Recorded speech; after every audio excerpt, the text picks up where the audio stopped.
Okay, तो बात करते हैं एग्ज़ाम इन्वायरमेंट के बारे में। एग्ज़ाम इन्वायरमेंट में मैंने एक लैब यहाँ पे भी इन प्रोसेस है जो चल रही है, जो मैं रिकॉर्ड कर रहा हूँ। तो आपको एग्ज़ाम में 6 वर्चुअल मशीन्स मिलेंगी, जिनमें से एक कंट्रोलर नोड होगा और आपके पास बाकी 5 जो है वीएम्स ऐसी होंगी जिन पे आप टास्क परफॉर्म करेंगे, यानी कि जिन पे टास्क एग्जीक्यूट होने जो कि आपके मैनेज नोड कहलाएंगे। अभी मैंने क्या किया है, मैंने VMware में यहाँ पे जाके एक न्यू डायरेक्टरी क्रिएट की है। मिसाल के तौर पे मैं इसको ऐसे कस्टमाइज करके लाइब्रेरी दिखा देता हूँ आपको। यहाँ पे मैं गया और यहाँ पे मैंने अ, यहाँ पे राइट क्लिक करें तो एक ऑप्शन आता है न्यू फोल्डर का। इसका एक मैंने नाम रख लिया, ऐसे ही मैंने ये नाम रखा है। अच्छा, फिर उसके बाद मैंने वर्चुअल मशीन्स क्रिएट की हैं और वर्चुअल मशीन्स यहाँ पे लिस्ट में आ गई थी, उनको मैंने मूव कर दिया यहाँ पे वन बाय वन। तो आप देखें कि मैंने RSE-RHEL-84- कंट्रोलर, इसका मतलब ये है, जैसे मैंने अपनी सेल्फ एक्सप्लेनेशन के लिए नेम रखा है। आप अपनी चॉइस के मुताबिक खुद रख लीजिएगा। जैसे मैंने नाम रखा है RSE, यानी कि जो मैं जिस टास्क के लिए काम करना चाह रहा हूँ, लेट्स से कि ये मैं RSE के एग्जाम के लिए। RHEL का मतलब ये है रेड हैट एंटरप्राइज लिनक्स, और 84 का मतलब है कि 8.4 वर्जन है रेड हैट एंटरप्राइज लिनक्स का। फिर कंट्रोलर नोड 1 से लेकर नोड 5 तक मुझे पता है कि यहाँ से मेरी जो वर्चुअल मशीन का नेम है वो सेल्फ एक्सप्लेन कर रहा है कि ये मशीन कौन सी है, क्या काम है इसका।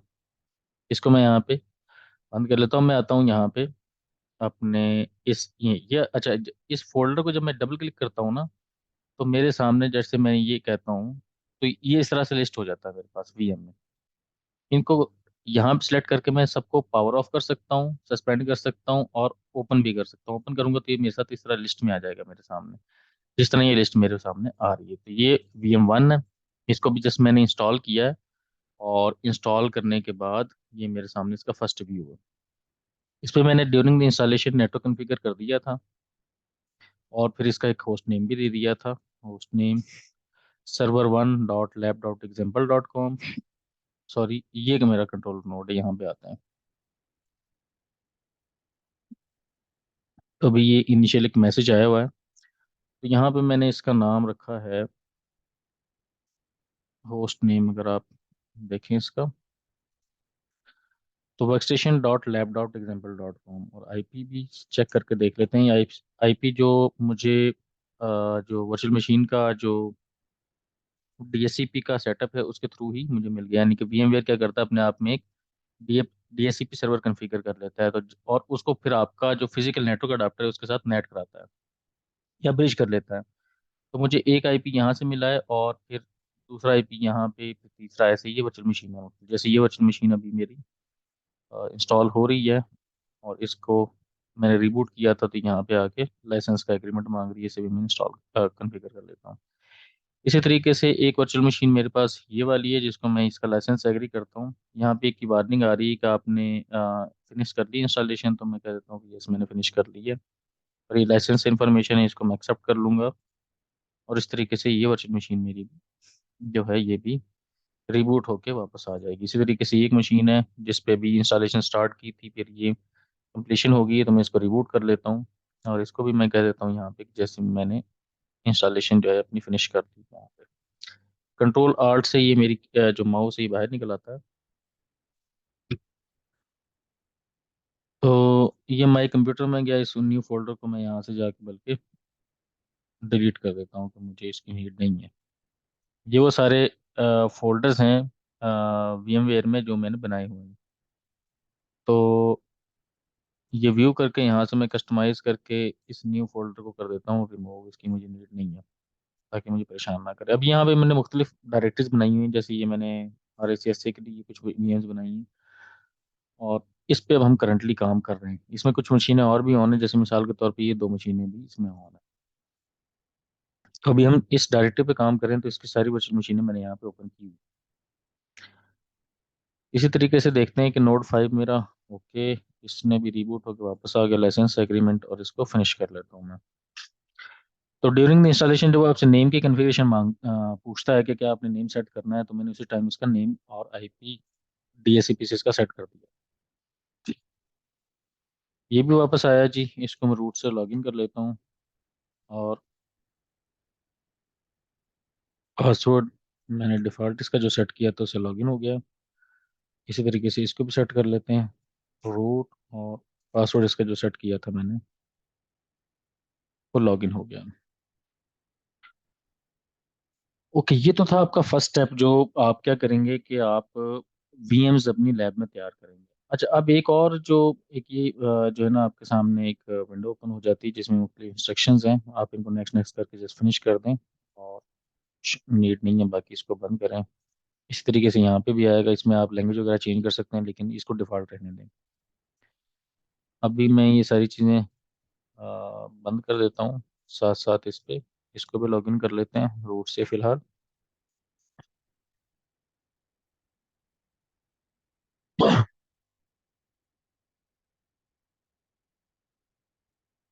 और इसको भी हम देख लेते हैं। यहाँ पे इसका गेन की विंडो आएगी, ये फर्स्ट टाइम आती है जब आपने वीएम बनाई होती है, उसके बाद नहीं आती।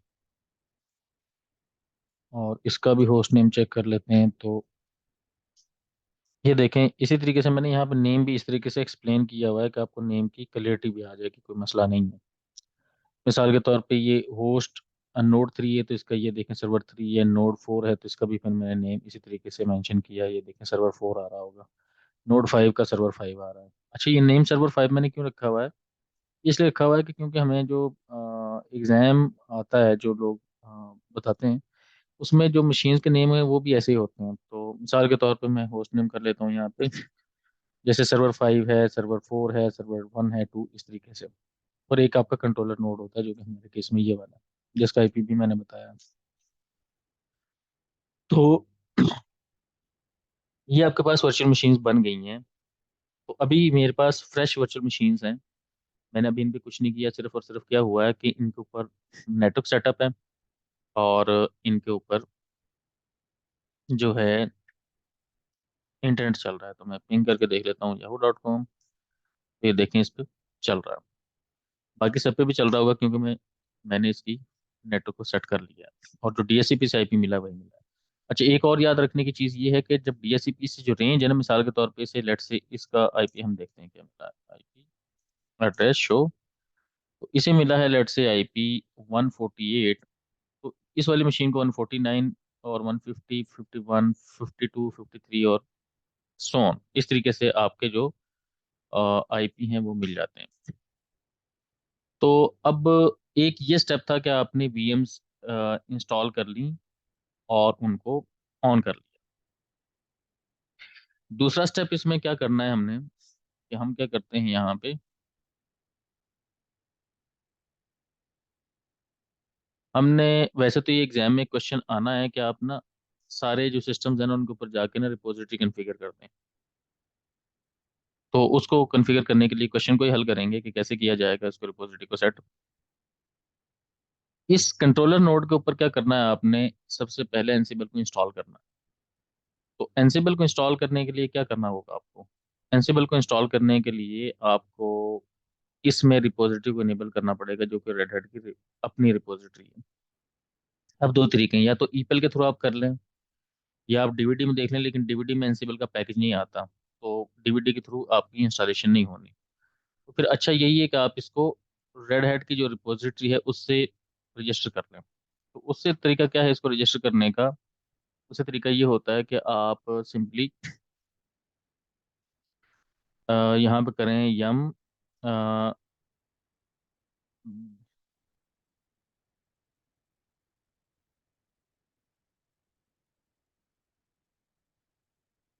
सॉरी एक मिनट वेट कीजिएगा। ओके, तो हम बात कर रहे थे कि हम कैसे इसका ना रजिस्टर कर सकते हैं। तो यहाँ पे सब्सक्रिप्शन मैनेजर, और आगे आप क्या कर सकते हैं, रजिस्टर। तो ये मैंने रजिस्टर लिख दिया, एंटर करें। तो ये आपसे ना यूज़र नेम पूछेगा। तो मेरे केस में जो मेरा यूज़र नेम है वो, और जो पासवर्ड है वो मैं एंटर कर देता हूँ। अच्छा, जब आप रेड हैट की वेबसाइट से कोई भी ऑपरेटिंग सिस्टम डाउनलोड करते हैं ना, तो होता क्या है कि जैसे ही आप वहाँ पे वो आपसे पूछता है कि आपने ट्रायल डाउनलोड करना है, तो हम बता देते हैं कि जैसे हमने ट्रायल डाउनलोड करना है कुछ टाइम के लिए। तो 60 डेज के लिए क्या करता है रेड हैट ना, एक सब्सक्रिप्शन इनेबल कर देता है कि जो उसकी रिपोजिटरीज हैं उनको एक्सपोज कर देता है उस यूजर नेम के अगेंस्ट। जैसे मिसाल के तौर पे मैंने कल ही इसको डाउनलोड किया है आईएसओ को, तो मैंने क्या किया, जिस ईमेल आईडी के थ्रू आईडी के थ्रू मैंने किया था, वो मेरा ये वाला email ID, Abbas Hussain one. अच्छा, अब जरूरी नहीं है कि वहां पे जो भी आपका RHN आईडी होगा वही बताना होगा, तो मेरे केस में मेरा जो RHN आईडी है वो मेरा ईमेल आईडी ही है, और ये मैंने दे दिया यहाँ पे।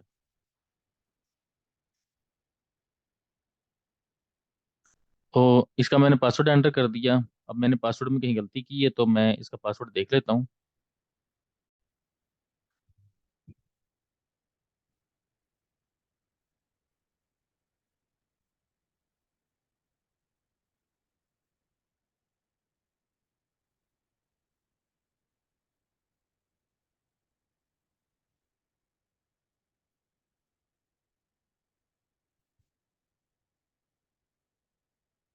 पासवर्ड मैंने कोशिश की है कि याद करूँ, तो आई होप कि पासवर्ड ठीक लगा है।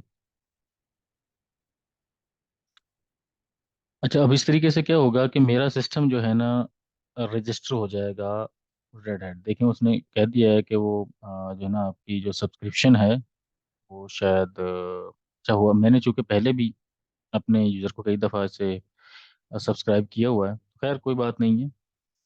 अभी मैं तो अब हमने क्या करना है, यहाँ पे एक और ऑप्शन होता है कि अब मैं जो रिपोजिटरीज हैं, मिसाल के तौर पे अभी तो मैंने अपने सिस्टम को रजिस्टर किया है ना, तो लेकिन अगर मैं यहाँ पे लिस्ट करूँ रैम या तो लिस्ट, तो ये क्या करेगा, मुझे रिपोजिटरीज को ना शो नहीं करवाएगा।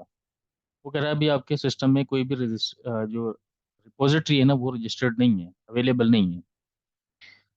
तो वो कहता है रजिस्टर तो है लेकिन रिपोजिटरीज एक्सपोज नहीं हुई। तो रजिस्टर को एक्सपोज करने के लिए हम क्या करते हैं, सब्सक्रिप्शन मैनेजर, और यहाँ पे ऑटो अटैच का एक ऑप्शन होता है, जिसमें क्या करेगा, ये ऑटोमेटिक रिपोजिटरीज को अटैच कर देगा। एंटर करते हैं। अब वो क्या कर रहा है, ऑटो अटैच प्रेफरेंस इनेबल्ड। तो अभी मैं जाके चला के देखता हूँ यहाँ रेपो लिस्ट, तो एक एक और लिस्ट है यहाँ पे,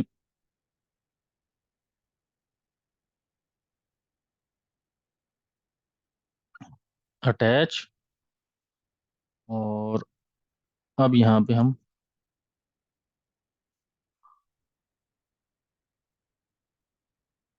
ऑटो डैश अटैच का ऑप्शन दे देंगे।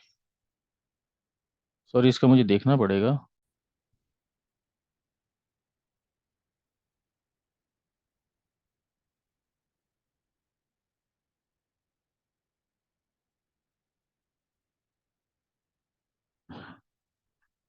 I think this one is the command.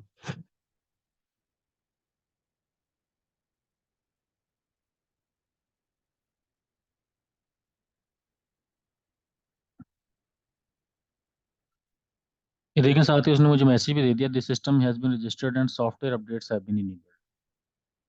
तो अभी यहाँ पे, अब जब मैं यम रेपो लिस्ट करूंगा तो मेरे सामने रिपोजिटरीज की लिस्ट जो है वो आ जाएगी। अच्छा, एक और चैलेंज ये होता है कि यहाँ पे अगर अटैच के सामने में हाइफन हाइफन ऑटो ना लिखता तो फिर क्या होता कि मुझे ये देखना पड़ता कि मुझे अटैच में कौन सी रिपोजिटरीज को अटैच करना है। तो आगे मैं उसका नाम बताता रिपोजिटरी का, तो उसको अटैच कर देता। बट मैं चाहता हूँ डिफ़ॉल्ट जितनी भी रिपोजिटरीज हैं वो सारी की सारी इसके साथ अटैच हो जाएं, और बाद में जब मेरा दिल करेगा मैं जिसको चाहूंगा इनेबल कर लूंगा। डिफ़ॉल्ट में दो रिपोजिटरीज को इनेबल भी कर देता है। तो अभी इसका रिप्लाई नहीं आ रहा, हालांकि यहाँ पे कर दिया, ये थोड़ी देर में इसका जो है ना ये डायलॉग बॉक्स जो यहाँ पे कर्सर मूव करना शुरू कर देगा। मीनवाल हम यहाँ पे देखते हैं यम रेपो लिस्ट। तो अभी मुझे क्या करेगा ये जो उसका रिपोजिटरी की लिस्ट है उसे अपडेट कर रहा होगा कहीं, इसीलिए यहाँ पे भी थोड़ा टाइम ले रहा है। कुछ केसेस में ये फ़ौरन कर देता है, और कुछ केसेस में थोड़ा टाइम लेता है। तो अभी हम थोड़ा वेट कर लेते हैं।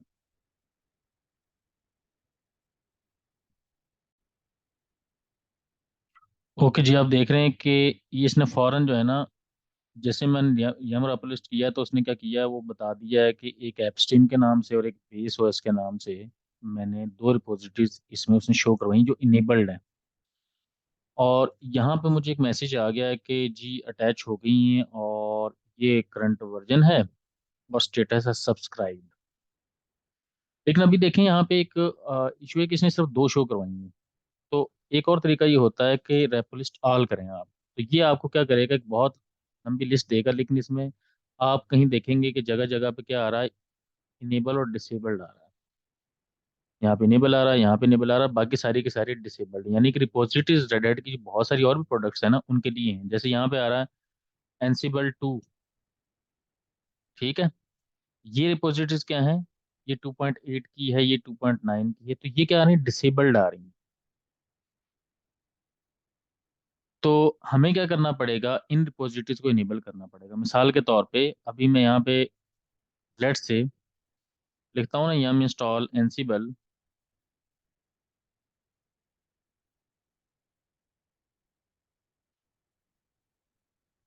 तो ये क्या करेगा, इसे ये एनसीबल का पैकेज नहीं मिलेगा, क्योंकि ये ढूंढने की कोशिश करेगा बेस ओएस में और जो ऐप स्ट्रीम का पैकेज है वहां पे। अभी ये चूंकि इंटरनेट पे है तो इंटरनेट से ये क्या कर रहा है, डाउनलोड करने की कोशिश कर रहा है।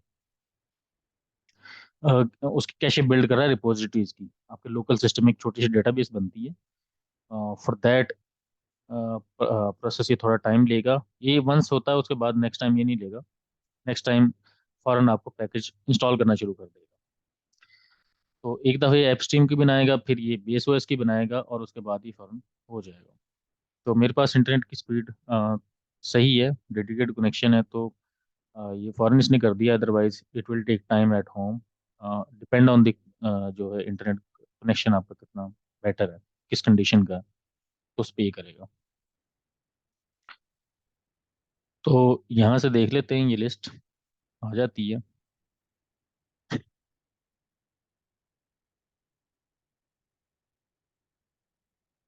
ओके, वो कहता है कि मुझे एनसीबल के नाम का कोई पैकेज मिला ही नहीं। तो इसका मतलब ये हुआ कि आपकी जो डीवीडी होती है RHCL की, इसमें ये जो पैकेज है ना, हम इसे कहते हैं कि इसका ये टर्म यूज होती है जो मुझे भी याद नहीं आ रही, मेरे जहन में है बट मैं एक्सप्लेन नहीं कर पा रहा।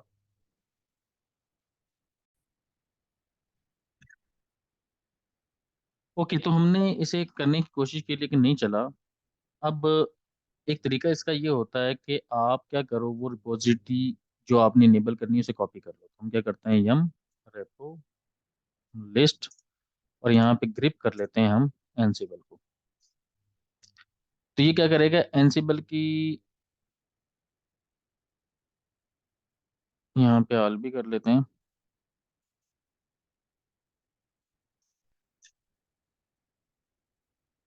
यहाँ पे शो हो गया हमें। और यहाँ पे अभी कह रहा है डिसेबल्ड। अभी करंट जो वर्जन है जिसके पे हम एग्जाम की प्रैक्टिस करेंगे, दैट इज 2.9। तो अब इसमें ना दो तीन, अगर आपको चाहिए 2.8 तो फिर आप ये डिबग डैश आरपीएम नहीं करेंगे, ना सोर्स वाले करेंगे, बल्कि आप ये वाला करेंगे। ये रिपोजिटरी आपको इनेबल करनी होगी, ये जो मैंने सेलेक्ट किया ऐसे, ये वाला। अगर वर्जन 2.8 चाहिए आपको तो बल्कि 2.8 का ये है, ये वाली इनेबल करनी है आपने।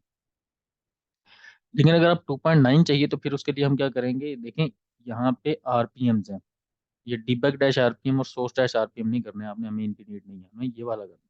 क्योंकि अब हम 2.9 पे काम कर रहे हैं, तो 2.9 पे काम करने के लिए हम क्या करेंगे, इसको इनेबल कर लेंगे। लेकिन अभी एक इसके इनेबल कैसे करेंगे, तो इनेबल हम इसको कर सकते थे यम डैश कॉन्फ़िग मैनेजर के थ्रू। मैं टैब टैब कर रहा हूँ, यहाँ पे कुछ नहीं आ रहा। उसकी रीज़न ये है कि रेड हैट 8 में 7 तक तो ये कॉन्फ़िग मैनेजर जो था यम के साथ एक एडिशनल टूल है, जो जिसके थ्रू आप ऑटो रिपोजिटरीज में काफ़ी सारा काम कर सकते हैं। यानी कि इनेबल डिसेबल करनी है, रिमूव करनी है, कोई एडिशन करनी है, तो आप यम कॉन्फ़िगरेशन मैनेजर एक CLI टूल होता है, उसके थ्रू ये काम कर सकते हैं। बट थिंग इज दैट के 8 और 9 में आ गई, इसके ना इसको बाय डिफॉल्ट खत्म कर दिया। तो इसको लिए हम क्या करना पड़ेगा, एक सॉफ्टवेयर इंस्टॉल करना पड़ेगा, यम इंस्टॉल यम डैश यूटिल्स के नाम से एक पैकेज है, वो इंस्टॉल कर लें आप सिस्टम में। तो फिर आपको इसकी फैसिलिटी में, अब चूंकि ऑलरेडी हमारे पास जो बेस ओएस और इसकी जो है, जो है ऐप स्टीम, नहीं, एप्स की जो पैकेज है वो इनेबल्ड हैं उसकी। इनेबल है ऑलरेडी। तो अब मैं जब ये चलाऊंगा ना यहाँ पे, सॉरी, ये हमने एनसेबल को ग्रिप कर लिया। सॉरी, यहाँ पे हमें ऐसे इनेबल करना है इसे।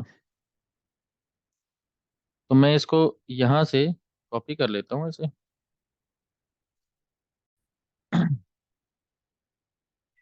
ओके, तो मैं यहाँ से इसे कॉपी कर लेता हूँ। और कॉपी करने के बाद अब मैं यहाँ पे लिखता हूँ यम डैश कॉन्फ़िग मैनेजर, देखें फॉरन हो गया। और यहाँ पे इनेबल करना है आपने, एन ए इनेबल। और आगे आपने इसका, ये जो जिस रिपोजिटरी को आपने इनेबल करना है उसका नेम बता देना है आपने। मैं एंटर करता हूँ तो ये क्या करेगा, इस रिपोजिटरी को इनेबल कर देगा। अभी आप देखें कि जब मैं इसको एंसिबल को दोबारा ग्रिप करता हूँ तो यहाँ पे देखें ये इनेबल्ड आ रही है। और एक और तरीका भी, आप ये भी अगेन इस तरीके से देख सकते हैं कि आप ऑल करें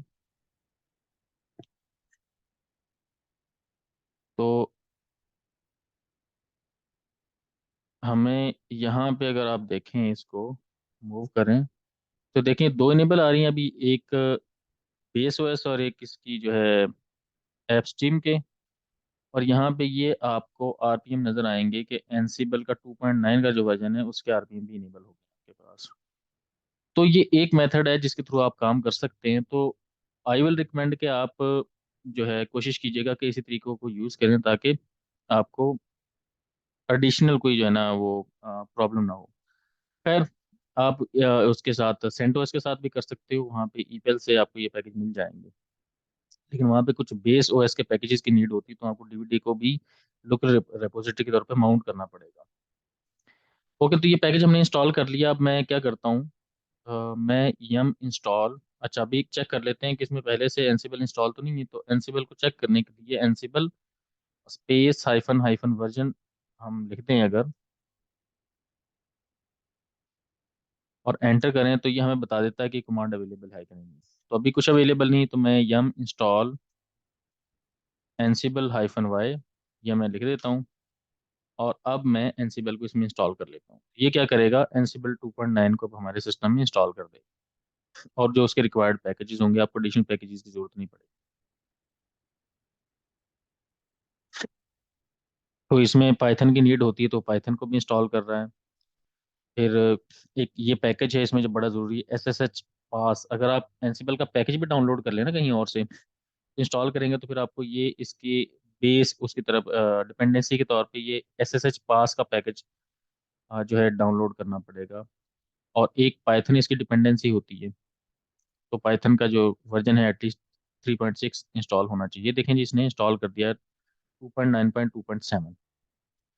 और अगर मैं अभी वही कमांड चलाऊं, Ansible space hyphen hyphen version, तो यू कैन सी के अब हमारे पास एनसिबल का वर्जन अवेलेबल है और इंस्टॉल्ड है। तो अब जो बाकी सिस्टम रह गए हैं ये वाले, जो 1 से लेके 5 तक हैं, क्या हमें इस पे कुछ करना है एज पर लैब? अच्छा, एग्जाम में आपको जो पहला काम करना होगा, पहले क्वेश्चन को करने के लिए, तो सबसे पहले आपने इंस्टॉल करना, वहाँ पे रिपोजिटरी बाय डिफॉल्ट कॉन्फ़िगर होती है पहले से। जो आपके ये सिस्टम्स हैं इनके ऊपर रिपोजिटरी कॉन्फ़िगर नहीं होगी। और इन पे रिपोजिटरी कॉन्फ़िगर करने के लिए क्वेश्चन है एग्जाम में, आगे चल के देखते हैं, उसके थ्रू हम इन पे रिपोजिटरी कॉन्फ़िगर कर देते हैं। ठीक है जी। तो आई थिंक कि अब आपकी लैब तैयार हो जाएगी, आप लैब कॉन्फ़िगर कर लेंगे। एक और चीज़ जो है, बाकी तो एग्जाम का पार्ट ही है, तो इस तरह आप सब इंस्टॉल कर लें अपने पास। तो फिर हम नेक्स्ट नेक्स्ट सेशन में देखेंगे कि हम इसको फर्दर क्या टॉपिक्स हैं जो कवर करने हैं। तो लैब इस तरीके से आप बना लें। अब एक क्वेश्चन और है कि इन इस ये जो कंट्रोलर नोड है ये कैसे बात करेगा बाकी सारे सिस्टम्स के साथ, ये भी एक लैब का पार्ट होता है। तो हम ये भी कर सकते हैं कि हम ये एक एडिशनल काम कर लें। तो एक एडिशनल काम और कर लेते हैं कि हम जो है यहाँ पे, जब हमने कोई टास्क परफॉर्म करना है from controller node to manage node, तो वो आपस में जब बात करेंगे तो फिर उनकी ऑथेंटिकेशन होगी। तो नॉर्मली जो एनसिबल है वो एसएसएच को यूज़ करता है टास्क पुश करने के लिए।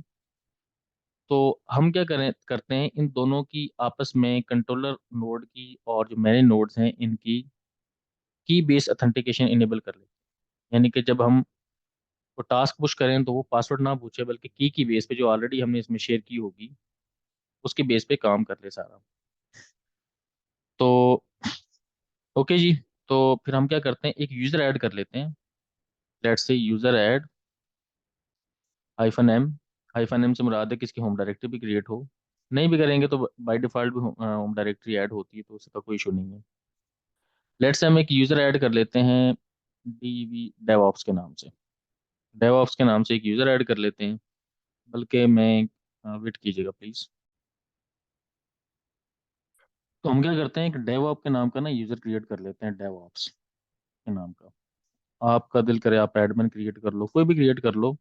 एग्जाम में मे भी हो सकता है आपको एडमिन के नाम से यूज़र ऑलरेडी क्रिएटेड मिले, या डेवऑप्स के नाम से हो सकता है, या कोई और नाम होगा। लेट से हम अपने केस में डेवऑप्स के नाम से यूज़र क्रिएट करते हैं और एंटर किया, यूज़र क्रिएट हो जाएगा। तो हम क्या कर देंगे, इसे पासवर्ड भी दे देंगे साथ ही डेवऑप्स के यूज़र को। और यहाँ पे मैं इसे पासवर्ड दे देता हूँ। अब मैं क्या करूँगा, सेम यूज़र इन बाकी सभी जो मैनेज नोड्स हैं उन पे भी क्रिएट कर लूंगा। ये ज़रूरी नहीं कि सेम यूज़र क्रिएट करें, क्योंकि आप अपनी जो कॉन्फ़िगरेशन फाइल है उसमें बता भी सकते हैं कि आपका कौन सा यूज़र है। लेकिन हम क्या करते हैं कि हम एक यूज़र क्रिएट कर लेते हैं और आपको एग्जाम में भी एक ही यूज़र क्रिएटेड मिलेगा। तो डेवऑप्स और इसका पासवर्ड,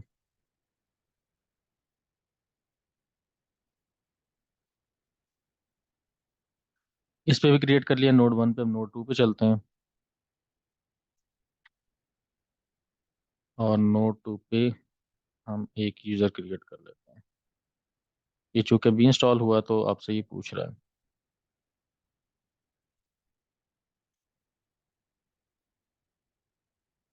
अच्छा, ये ऑप्शन दे रहा है कि आपका सिस्टम जो है ना रजिस्टर नहीं है वाला सिस्टम, तो इसे रजिस्टर कर लो। तो हम फिलहाल तो उस मोड में नहीं है।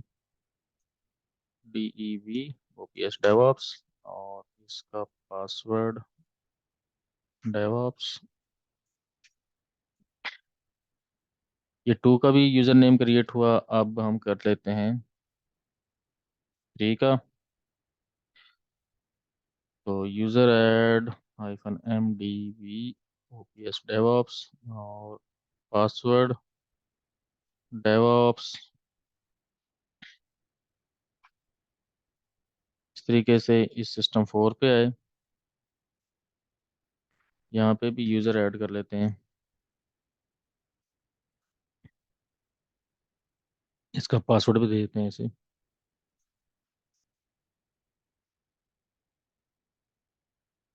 इस तरीके से सिस्टम 5 पे आते हैं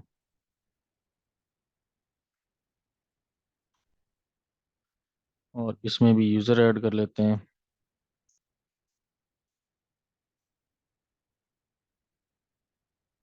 और पासवर्ड दे देते हैं डेवऑप्स वाले यूज़र को।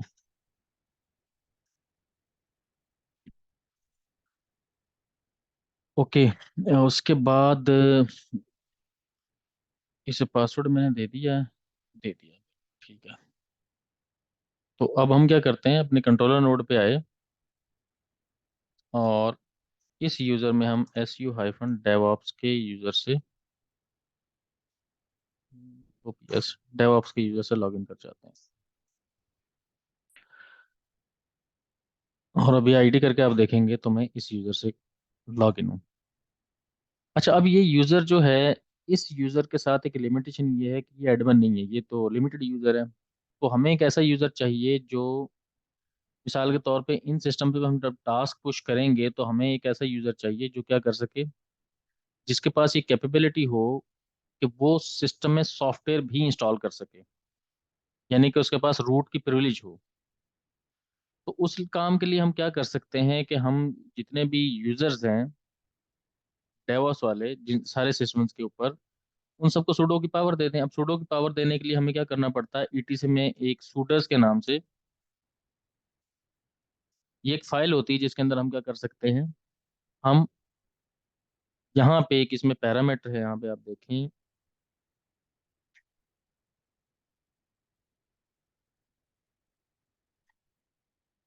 ये वाला पैरामीटर है कि आपने क्या करना है, ये पैरामीटर पास करना है।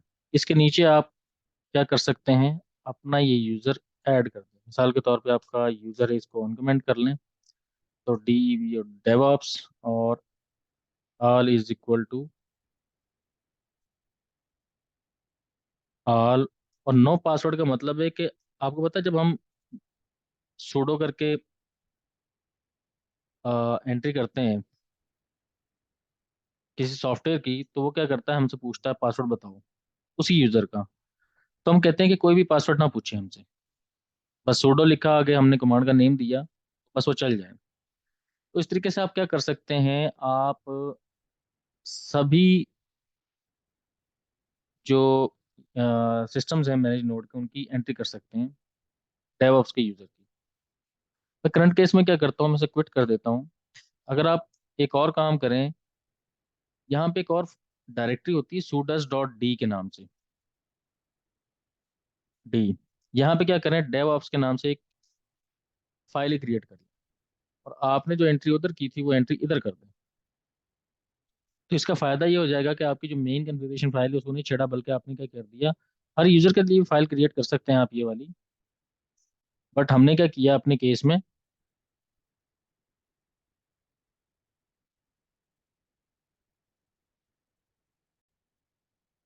ये मेरा सेकंड सिस्टम है, इस पे भी मैं ये पेस्ट कर लेता हूँ। अब थर्ड सिस्टम पे आ जाते हैं, यहाँ पे भी ईटीसी में SUDE sudo dot D DevOps, और यहाँ पे मैंने इसे पेस्ट कर लिया। इसी तरीके से मैं सिस्टम नंबर 4 पे आऊँगा, यहाँ पे भी SUDO डॉट डी और DVOPS। तो इट्स अप टू यू, अगर एग्जाम के दौरान आपकी सिंटेक्स भूल जाए ना, तो आप इसका हल ये है कि आप उस फाइल से भी जाके चेक कर सकते हो, vim/etc, और यहाँ पे डी डेवऑप्स, और सॉरी, ये मैं यहाँ पे पेस्ट कर देता हूँ। अब इसका फ़ायदा ये होगा कि ये जो यूज़र है ना, ये जब लिखेगा सूडो, लेट से SUDO सूडो एफ डिस्क, तो ये क्या कर सकता है, डिस्क को चला सकता है। जैसे मैं कहता हूँ NV इस डिस्क पे काम करो, तो अभी तो मैंने, वो कहता है कि आपको ज़रूरत नहीं है डिस्क को चलाने के लिए इस केस में, क्योंकि आप तो ऑलरेडी रूट हो, जबकि एक सिंपल यूज़र नहीं चला सकता। तो हम क्या करेंगे, जैसे SU-DEVOP डेवऑप्स में लॉगिन कर जाता हूँ, और मैं अब ये कमांड एग्जीक्यूट करता हूँ again.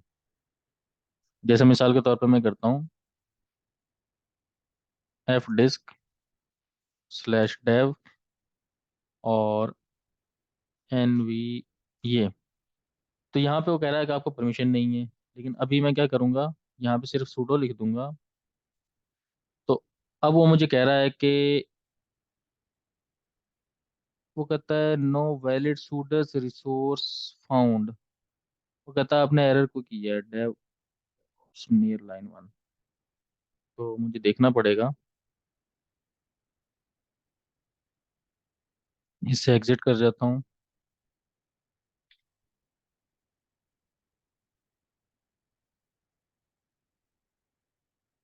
DEVOPS DevOps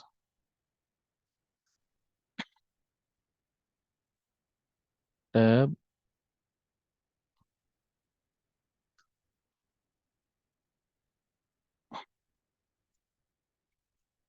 no PA SS। तो ये मैंने एक मिस्टेक की है कि PASS होता है पास, तो मैंने PAS लिखा हुआ था पास। अभी इसे यहाँ पे कर लेते हैं बंद। और अब करते हैं डेवऑप्स। और यहाँ पे हम चला रहे थे ये वाली कमांड, और अब देखें उसने फॉरन कमांड चलाने दी है, तो अभी मुझे क्या करना पड़ेगा कि सभी सिस्टम्स पे ये सेटिंग करनी पड़ेगी। तो ये 5 पे मैंने सेट कर लिया है इसको, अब 4 पर बाकियों पे भी कर लेते हैं। तो यहाँ पे भी ये मिस्टेक है, मैं इंसर्ट मोड में जाके एक सेकंड ऐड कर देता हूँ। इसी तरीके से मुझे यहाँ पे भी करना पड़ेगा। और सॉरी,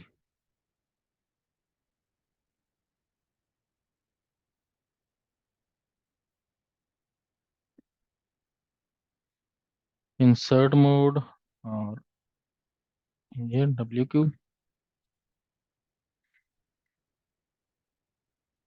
तो समटाइम इस तरह की मिस्टेक हो जाती है, तो आप क्या कर सकते हैं, फौरन चेक कर सकते हैं कि मिस्टेक आपने की कि नहीं, लेकिन जब आपकी प्रैक्टिस होगी तो आप इस मिस्टेक के चांसेस बहुत कम होते हैं।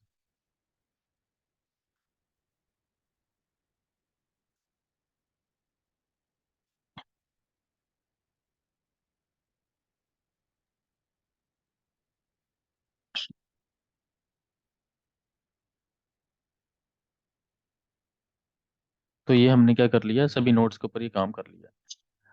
अब इस करंट जो हमारा कंट्रोलर है उस पर भी आ जाते हैं कि इस पे भी कल को हमें टास्क चलाना पड़ सकता है।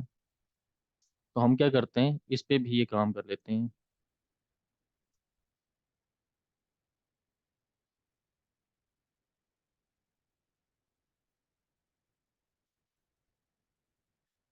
और यहाँ पे भी DEV, सॉरी, DE,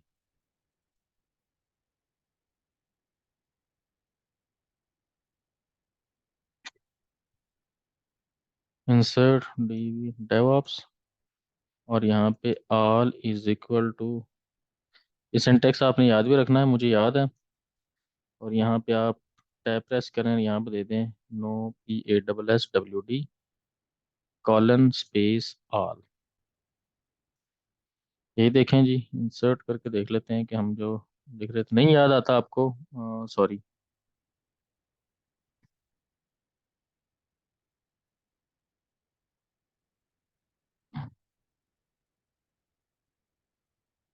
ये शायद इसने पिछला कॉपी कर लिया यहाँ पे। तो एस्केप, तो इसका हल ये है कि यहाँ पे हम SU-DEVOPS डेवऑप से लॉगिन करते हैं, और यहाँ पे अपडेट का सॉफ्टवेयर चला के देखते हैं कि चलता है इससे। /dev और NV, तो यहाँ परमिशन कह रहा है, अब हम sudo के साथ देखेंगे। तो परमिशन कह रहा नहीं दे रहा, तो क्यू से क्विट और हम बाहर आ जाते हैं। तो इस तरीके से क्या हुआ कि हमारा एक काम सेट हो गया कि हमारी परमिशंस का मसला अब हमें नहीं आएगा। अब एक और चैलेंज है कि यार, जब मैं चाहता हूँ कि मिसाल के तौर पे मैं कहता हूँ कि SSH करो server 1 को, डॉट लेट से lab.example.com। तो एक चैलेंज ये है कि ये इसको पिंग ही नहीं कर रहा, कनेक्ट नहीं कर रहा। तो फिर मुझे IP के थ्रू जाना पड़ेगा। तो अब इसका तरीका ये है कि मैं क्या करता हूँ, इन नेम्स की एंट्री कर लेता हूँ इसकी ETC होस्ट की फाइल में। तो मैं क्या करता हूँ, sudo vim/etc, और होस्ट के नाम से इस फाइल में जाके मैं क्या कर देता हूँ, सभी की एंट्री कर देता हूँ। तो इसका IP चेक कर लेते हैं, IPAS। तो सबसे पहले सबके IP यहाँ पे लिख लेते हैं।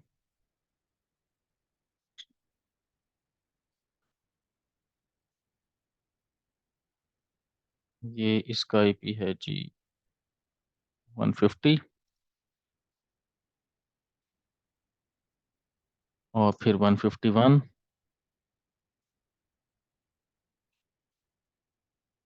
फिर आएगा 152,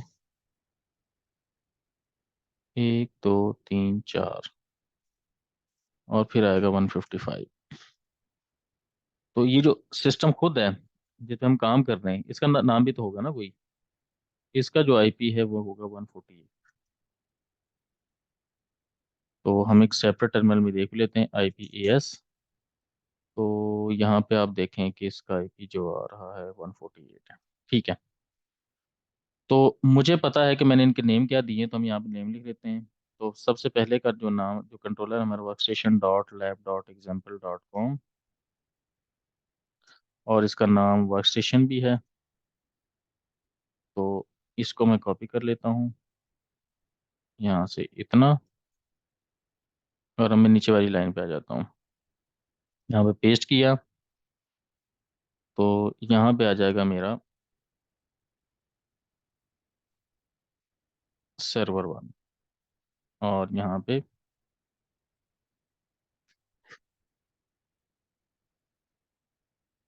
सर्वर वन। अब हम इन्हीं को कॉपी कर लेते हैं, इस लाइन को पूरी को नीचे पेस्ट कर लेंगे। सर्वर टू, और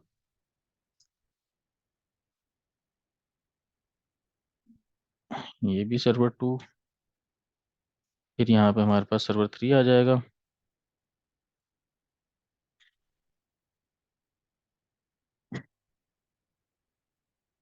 इस तरीके से यहाँ पे सर्वर फोर,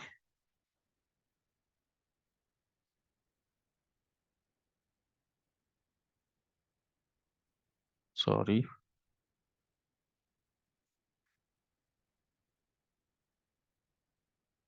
सर्वर फाइव, और सर्वर फाइव। अच्छा, अब ये जो नेम मैंने लिखा है, इसका मतलब ये देखें, ये है सिर्फ होस्ट नेम। लिनक्स में क्या होता है कि जब भी डॉट के बाद एनी नेम, जैसे lab dot example dot com, तो लिनक्स में ये डोमेन नेम कंसिडर होता है फर्स्ट डॉट के बाद। तो इसलिए जब आप सर्वर वन कहेंगे तो इसका मतलब है कि ये वाला सर्वर। और जब ये F Q D N name बनेगा इसका, इस तरीके से हमने इसको मैनेज कर लिया है। और अब लेट से मैं कहता हूँ कि मुझे बताओ रिस्पॉन्स करके, सॉरी, पिंग सर्वर वन, तो मुझे उसका आईपी मिलेगा, रिस्पॉन्स करेगा। और अगर मैं ऐसा नहीं करता, मैं यहाँ से कहता हूँ कि server one dot lab dot example dot com, तो इस तरीके से मुझे उसी आईपी का रिस्पॉन्स आएगा। ठीक है जी। तो अब ये काम एक हो गया। अब हम क्या करते हैं, हम सभी सिस्टम्स पे की शेयर कर देते हैं एसएसएच की। तो इसके लिए क्या करना पड़ेगा, एसएसएच डैश की जेन।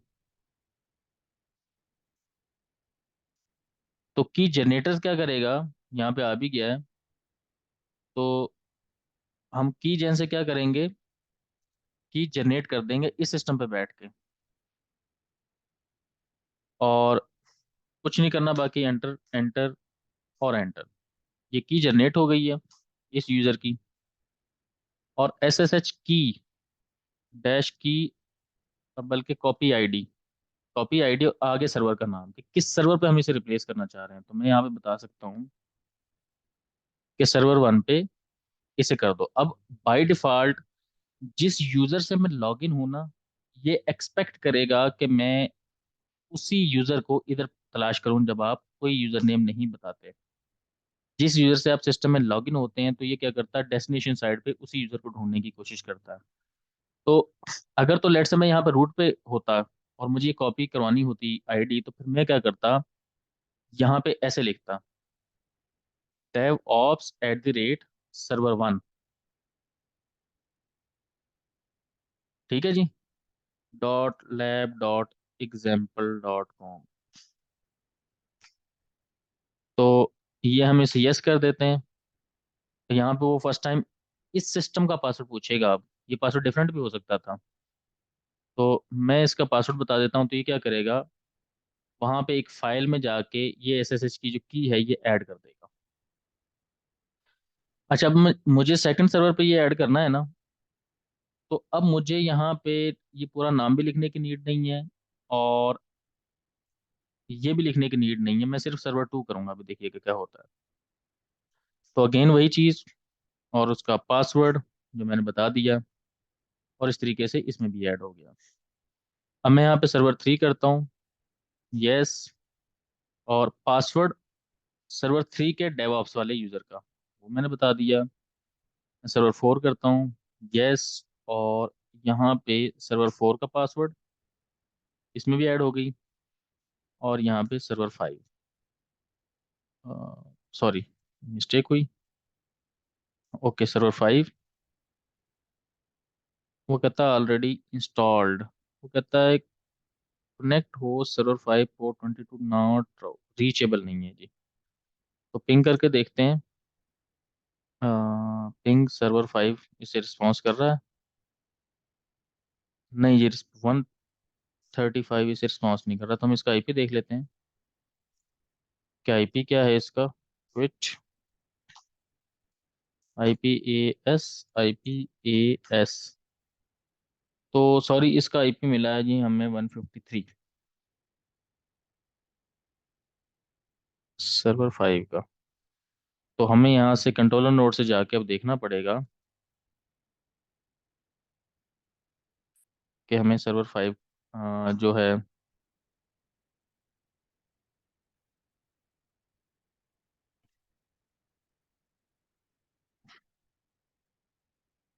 सॉरी देखे ना यहाँ पे मैंने मिस्टेक की है कि मैंने आईपी चेंज नहीं किया, 53 करना था यहाँ पे।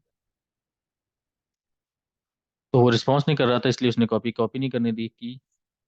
तो अब मैं सर्वर 5 पे कॉपी करता हूँ, उसे मिल गया है। और यहाँ पे मैं सर्वर 5 के डेवऑप्स के यूज़र का पासवर्ड देता हूँ। तो ये क्या करेगा, इस की को वहाँ पे उस यूज़र में जाके ऐड करवा देगा। अब लेट से अभी आप देखें कि होस्ट नेम मैं किस जगह पे हूँ। मैं लेट से इस्लाम वर्क स्टेशन पे हूँ, तो मैं यहाँ से ऐसा करता हूँ सर्वर 1, सर्वर 5 को कर लेता हूँ मिसाल के तौर पे। तो देखें मैं फॉरन सर्वर 5 से लॉगिन कर गया हूँ, और यहाँ पे भी मैं होस्ट नेम करके देखता हूँ तो ये बताएगा कि आप सर्वर 5 पे लॉग।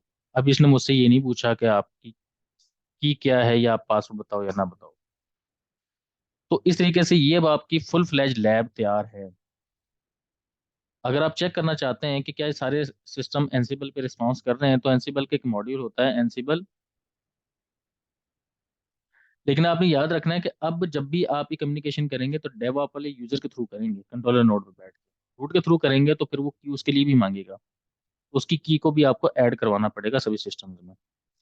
तो मैं यहाँ से लिखता हूँ एनसिबल, और एनसिबल का एक मॉड्यूल है। यहाँ पे हम होस्ट के नेम लिख देंगे जो कि आल होगा, लेकिन अभी तक हमने कोई होस्ट लिखा नहीं है, तो मैं ये कह देता हूँ लेट्स से सर्वर 1। और फिर मैं कहता हूँ कि -m, एम से मुराद मॉड्यूल, और यहाँ पे पिंग का मॉड्यूल चलाता हूँ मैं। तो वो कहता है जी, अच्छा पूरा नाम बता देते हैं, server1.lab.example.com। वो कहता है होस्ट लिस्ट एम्प्टी। और ओके, ये इसलिए नहीं कर रहा क्योंकि मैंने ना कोई अपनी इन्वेंटरी डिफाइन नहीं की हुई अभी तक।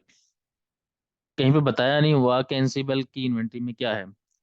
तो ये हम देखेंगे अपने नेक्स्ट क्वेश्चन में, जो कि हमारा एक सैम्पल क्वेश्चन होगा। तो यहाँ तक आपकी लैब जो है वो प्रिपेयर है, प्रॉपर तैयार है। अभी आप क्या कर सकते हैं, अब यहाँ से आगे एग्जाम के अंदर ये सारी चीज़ें आपको पहले से मिलेंगी। तो आप क्या करेंगे, ये की शेयरिंग ऑलरेडी हुई होगी, रिपोजिटरी सेट होगी। आपने क्या करना है, फॉरन कंट्रोलर नोड पे जाके जस्ट एक कमांड चलानी है, इंस्टॉल एनसिबल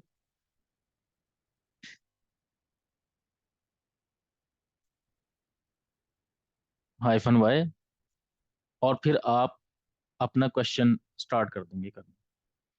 तो this is all about about the lab, कि लैब आपने बनानी कैसे। अब ये क्वेश्चन और था जो अक्सर लोग पूछते हैं, कि यहाँ पे हम देखते हैं एक सर्वर का, इसकी जो मैंने अभी जो बेस ऑपरेटिंग सिस्टम 8.4 क्यों रखा है, मैंने 8.0 या 8.1 क्यों नहीं रखा। उसकी रीज़न ये है कि जब आप एग्जाम का वोचर परचेज करते हैं ना, तो at the time voucher purchasing आपसे जो इदारा होता है वो पूछ लेता है कि आपने किस, आपका वोचर परचेज करते हैं तो वोचर में उसने जो प्रोडक्ट होती है ना उसमें बताया होता है कि इसका रिलीज ये है। अभी रेड हैट ने थोड़ा सा अपना प्रोडक्ट लाइन चेंज कर दिया है एग्जाम का सिनेरियो। लेट्स से मैंने 8.2 का एग्जाम, 8.0 का एग्जाम लिया था। तो अब मैं जब एग्जाम शेड्यूल करने गया हूँ तो उसने मुझसे पूछा है कि यार आप एग्जाम किस में देना चाह रहे हो। अभी मेरे पास दो वर्जन अवेलेबल, 9.0 अवेलेबल है और 8.4 अवेलेबल है। तो 8.4 का मतलब ये हुआ कि जब मैं एग्जाम देने जाऊंगा वहाँ पे जो बेस मशीन होगी, जो मेरे मैनेज नोड्स होंगे, जो मेरा कंट्रोलर नोड होगा, उसका वर्जन 8.4 होगा। तो अच्छा ये है कि मैं 8.4 पे प्रैक्टिस करूं बजाय कि मैं 8.0 पे करूं, वहां पे जाकर 8.4 में कुमार ना चले, आप उसमें कोई नई चीज आ गई होगी जो मुझे ना पता हो, तो मेरे लिए ट्रबल हो सकती है। तो उस ट्रबल से बचने के लिए हम ये कोशिश करते हैं कि एग्जाम की जो प्रैक्टिस है, एग्जाम के सिनेरियोज को डिस्कस करने के लिए उसी ओएस पे करें जिसमें एग्जाम आपका एक्चुअल आना है। तो अगर मैंने एग्जाम को शेड्यूल करते हुए चूज किया होता कि मैं 9.0 में देना, तो फिर हमें चाहिए था, रिकमेंडेशन ये है कि आप 9.0 पे दें। लेकिन ये कोई सख्त रूल नहीं है कि आपको हर दफा यही करना है। आप उस पे 7.0 पे आपने, बेसिकली तो आपका पेपर एनसीबल का है, ऑपरेटिंग सिस्टम का तो पेपर नहीं है। लेकिन अच्छा ये है कि आप कर लो। मिसाल के तौर पे इसमें एक आपको एक चीज बताता हूँ, बल्कि एक क्वेश्चन आएगा उसमें मैं डिस्कस करूंगा आपसे। यहाँ पे थोड़ा सा हिंट भी दे देता हूँ। अभी देखें आपके LSBL के मैं करके देखता हूँ, जो क्या कर देगा मुझे, ब्लॉक लिस्ट शो कर देगा। तो यहाँ पे जो डिस्क का नेम आ रहा है ना, वो NVMe0N1 आ रहा है। जबकि हम नॉर्मली प्रैक्टिस किस पे करते हैं, एफ डिस्क के through, SD0, SD1, SD2, SD3 पे करते हैं। तो यहाँ पे नेम चेंज हो गया है। तो इसकी रीजन क्या है, इसकी रीजन ये नहीं, एग्जाम में तो आपको वही SD1 और 2 ही मिलेगा, लेकिन मैंने क्या किया है, देखें अगर मेरी वर्चुअल मशीन की सेटिंग देखें, तो मेरा जो लैपटॉप है ना, इस लैपटॉप की जो बायोस हैं वो UEFI है। तो VMware का जब मैंने ये वर्कस्टेशन इंस्टॉल किया, तो इसने बाय डिफॉल्ट उन्हीं बायोस को इमुलेट कर लिया, तो कि रियलिटी के ज़्यादा नज़दीक जाता है। जब मैं डिस्क ऐड करने लगा, तो इसने बाय डिफॉल्ट इसमें NVMe टाइप की डिस्क ऐड कर दी, ना कि SCSI। जैसे यहाँ पे ऐड करें ना आप, तो एक ऑप्शन आ रहा होगा डिस्क का, SCSI डिस्क, देखें आप NVMe ऐड ही नहीं कर सकते, ये जब पावर ऑफ होगा तो ऐड कर सकते हो आप। तो SCSI डिस्क मैं ऐड कर सकता हूँ। जब SCSI डिस्क ऐड करूंगा, तो मुझे SD1 और SD2 शो होगी, क्योंकि ये टाइप SD की है। NV की NVMe से शो होती है। तो दिस इज समथिंग कि आपका नेम यहाँ पे ये वाली नेमिंग कन्वेंशन क्यों आ रही है। तो जिस तरह की डिस्क होगी आपकी, उस तरह का नेमिंग कन्वेंशन आ जाएगा। तो मेरे ख्याल में इट्स ओके फॉर टुडे। अब इसकी नेक्स्ट नेक्स्ट प्रैक्टिस करते हैं, क्वेश्चन बाय क्वेश्चन चलेंगे, कुछ सैम्पल क्वेश्चंस है मेरे पास। उन क्वेश्चन पेपर को हम सॉल्व करते जाएंगे बाय यूजिंग दिस लैब। अच्छा, एक और चीज़ जो आपको कर लेनी चाहिए, एग्जाम में एक दो क्वेश्चन ऐसे आएंगे, बल्कि चले वो ड्यूरिंग द क्वेश्चन हम डिस्कस करेंगे। Thank you.